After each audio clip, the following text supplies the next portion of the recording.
Listen, Spotify sucks and you know it. Even if you're in denial, you still kind of know it. Every time I tell someone that I switched to Spotify this year, they tell me, whoa, I thought everybody was moving away from Spotify. I'm a professional content creator, producer, and audio engineer, and I'm a musician with music on all these platforms. There's so many great videos about that angle, but today, I'm strictly looking at this from the consumer point of view. Because recently, I fell in love with YouTube Music. I'm also gonna get into all the hacks that YouTube Music has to offer that they don't want you to know. Trust me, this is losing the money.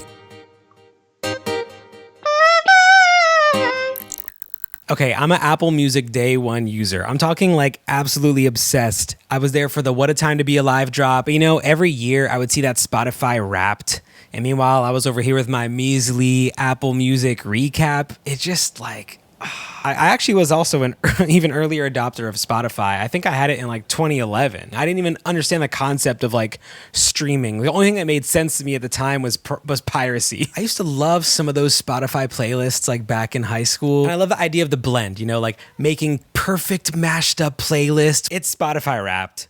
Like, dude, it is the greatest marketing campaign of all time. Millions of people worldwide celebrating surveillance? It was very clear Apple Music Replay just wasn't the same. It was an afterthought. So then I switched. At first it was pretty good, and then the anxiety settled in. It felt like every decision that I made in the app, how soon I skipped, how long I was listening for, did I turn the volume up or down? All of it building a profile about me just started giving me this sense of like, oh, like, if I click on this or if I skip this, it'll impact the recommendation I get, because I started noticing. I don't get this narrative that Spotify is supposed to be the music discovery platform. Dude, it's the fucking vibe platform.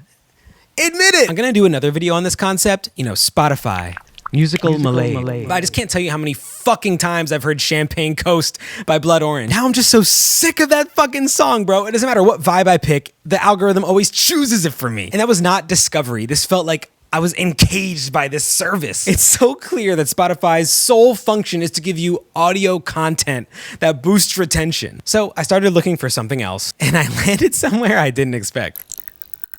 I don't want to watch vertical videos in my music app. I don't want podcasts shoved on my home screen either, with fucking clickbait thumbnails. I just want to listen to music, and YouTube Music lets me do that. There's a few simple tabs. When you go to explore, you can actually explore genres and what's new. Straightforward. Thumbs up button is cool. Nailed it. If it exists on the internet, there's a good chance it's on YouTube Music, and you cannot say that about any other streaming service. You want to know a real life example? A-Rap Money, Busta Rhymes remix.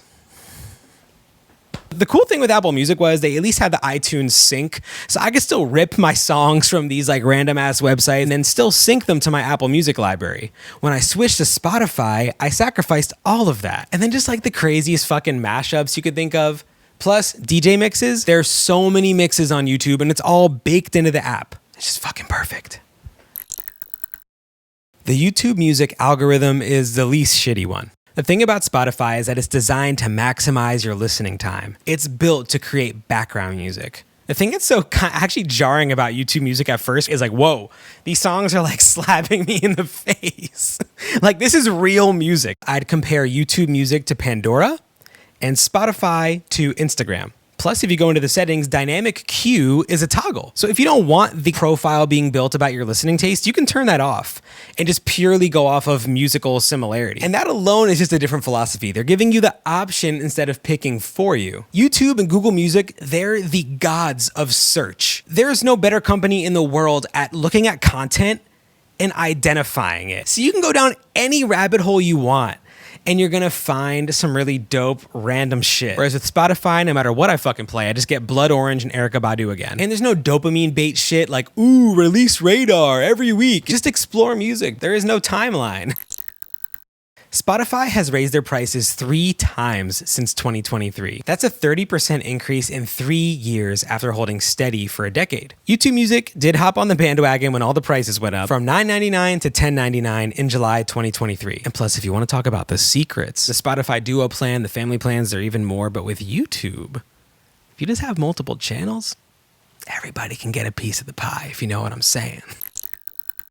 One of the biggest cultural losses of the streaming era is that we stopped watching music videos. When I was a kid, you'd open up the school computer or sit at the family desktop, or you'd pop on MTV, VH1, and just consume music videos. That's just how you experienced music. The biggest hits had these visual accompaniments that stuck in our minds forever. Runaway, Crank That Soulja Boy. For some reason, Right Round by Flo Rida is the next one that came into my mind. YouTube Music keeps that alive with a simple toggle that switches you between audio and video. And obviously it's YouTube, so they've got all the videos already there. I'm actually really impressed that they were able to pattern match all of the songs so flawlessly. It's infinitely larger than Spotify's. And now Spotify's kind of jacked the swag. They got the toggle button too, but watch music videos where they belong, on YouTube. If you were an internet artist at any point in time, like Charlie XCX, Young Lean, Young Cinco, YouTube is where you went, and all those videos are wrapped up into the service. Yeah, before I talk money, gotta put in my goals. So much money that the money won't fall. Con number 1 is no lossless. YouTube Music caps out at 256 kilobytes per second AAC codec. Every other platform offers it now. Even Spotify, after 4 years of waiting, finally introduced lossless. And Apple Music, they've been on that shit. Tidal, they originated that shit. But here's the thing. If you're listening on AirPods or car stereo, JBL at home, the difference between YouTube Music's 256 AAC and Spotify, Apple Music, any lossless, I promise you're not going to be able to tell the difference. This is coming from a guy who has a hard drive right there full of FLAC files that I play on my iPod. And I am even willing to admit, I can't tell the fucking difference. When music goes from your phone to your Bluetooth device, your headphones, your car stereo, etc. There's so much compression in that transfer. But even then, I can tell the difference between an iPhone 13 and an iPhone 15's Bluetooth chip. I'll give you that. If you choose one of these services over YouTube Music for the lossless thing, you're literally paying more for a spec sheet number than you are for the actual experience you're having with the music. CarPlay App Is Rough. If you drive for a living, that might matter more to you. They should add a radio button because it's so nice in the car to hear a song you like and be like, oh, let's switch to that vibe. And you're going to be that guy. You're going to be the YouTube Music person. Okay, I've been gatekeeping the best feature for last. Perhaps the most outrageous feature of YouTube Music, I can't tell if this is considered a feature or a bug, is that you can rip off songs from YouTube Music with pretty much any YouTube converter service. There's no DRM. If I'm DJing a party and someone requests a song I don't have, I can have it downloaded in 30 seconds. In fact, I'm working on an app right now where a user scans a QR code, makes the request, and then it automatically downloads a song for me, and I can connect it to YouTube Music. By no means should you do this. I'm just saying, it's a thing you could do. I'm not telling you YouTube Music is perfect. It's just the only streaming service that still feels like it was made for people who want to listen to music. Thanks for hearing me out. Please subscribe and like.